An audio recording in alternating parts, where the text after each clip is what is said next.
Недостиг на кадар во штипските градинки повторно ги активираше листите за чекање за прием на деца. Директорите велат откако се реши проблемот со просторот, сега проблемот се појавува бидејќи не се одобруваат вработувања, откако ќе се испразнат работните места по основ на пензионирање. Директорката на штипската градинка Вера Циривери Трена Ивана Ангеличкова вели дека и покрај тоа што неколкумина од вработените веќе заминале во пензија, во престојниот период тоа ќе се случи со уште 4 вработени во детската градинка. Во пензија заминуваат 2 воспитувачки и 2 негователки, што значи ќе имат 2 групи дечиња помалку.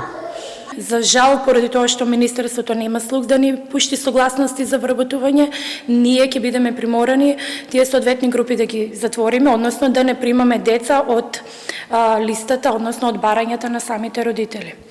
Тековно службата е отворена за онаму каде што има можност за пополнување на соодветно детенце да се запише во соодветна група.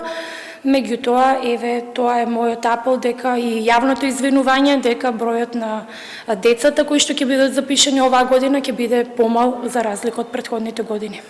Состојбата е слична и во детската градинка Стиво. Проблемот со бројот на деца кои се провлекуваше со години е решен со тоа што групите работат со зголемен број на деца.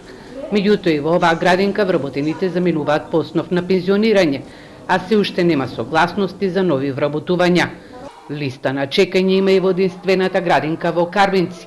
Персонал има, но градинката е мала, заради што наскоро ќе се проширува. Во Кочани пак во изминатите 2,5 години во пензија заминале 21 вработен, а се пополниле само 8 места.